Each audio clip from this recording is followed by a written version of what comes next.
بسم اللہ کی برکت کا واقعہ۔ کہا جاتا ہے کسی علاقے میں قحط سالی پیدا ہو گئی۔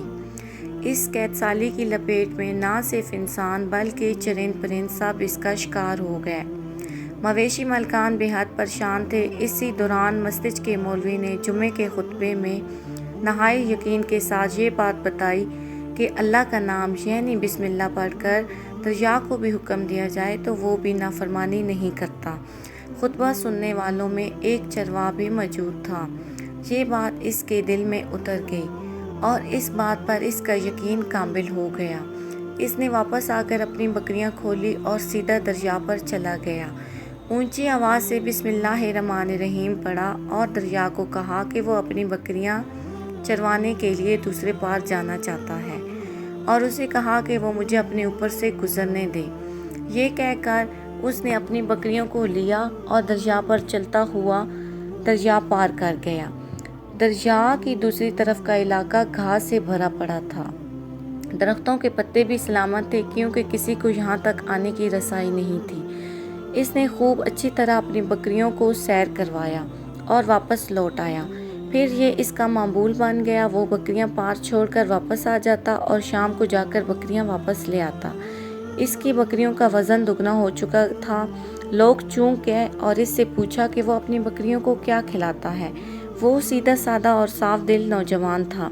اس نے صاف صاف بتا دیا کہ جناب میں تو بسم اللہ الرحمن الرحیم پڑھ کر دریا پر چل کر اپنی بکریاں دوسری طرف چروانے لے جاتا ہوں۔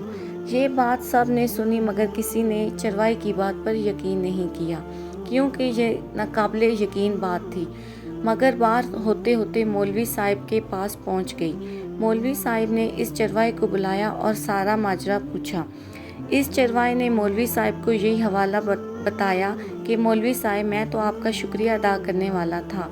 آپ نے جمعے کے خطبے میں یہ نسخہ بتایا تھا کہ بسم اللہ کہہ کر دریا کو بھی حکم دو تو وہ بھی انکار نہیں کرتا، تو میں بس آپ کے نسخے پر ہی عمل کر رہا ہوں۔ مولوی صاحب حیرت سے اس کے چہرے کو دیکھتے رہے۔ مولوی صاحب نے کہا بھائی صاحب ایسی باتیں تو ہم ہر جمعے میں کرتے ہیں، فقط ان کا مقصد لوگوں کا ایمان بنانا ہوتا ہے۔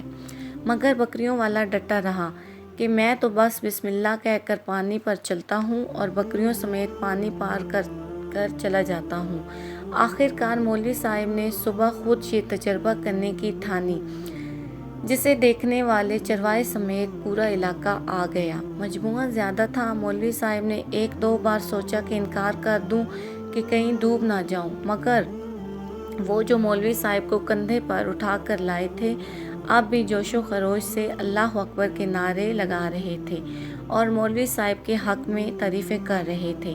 آخر کار مولوی صاحب نے اپنے ڈر کو دور کرنے کے لیے ایک رسا منگوا لیا۔ پہلے اسے ایک درخت کے ساتھ باندھا، پھر اپنی کمر کے ساتھ باندھا، پھر ڈرتے ڈرتے ڈھیلا ڈھالا بسم اللہ الرحمن الرحیم پڑھا اور دریا پر چلنا شروع ہو گیا۔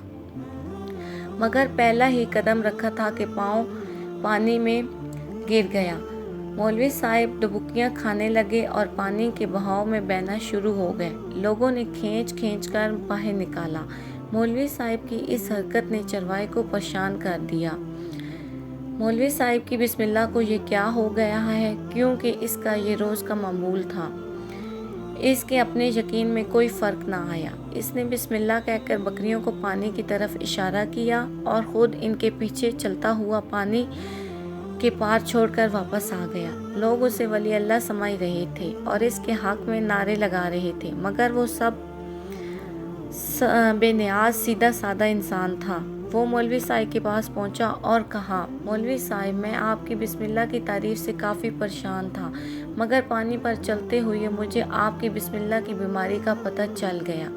اس چرواہے نے درخت سے باندھی رسی کی طرف اشارہ کیا اور کہا مولوی صاحب یہ ہے آپ کی بسم اللہ کی بیماری۔ آپ کی بسم اللہ کی برکت کو یہ رسا کھا گیا۔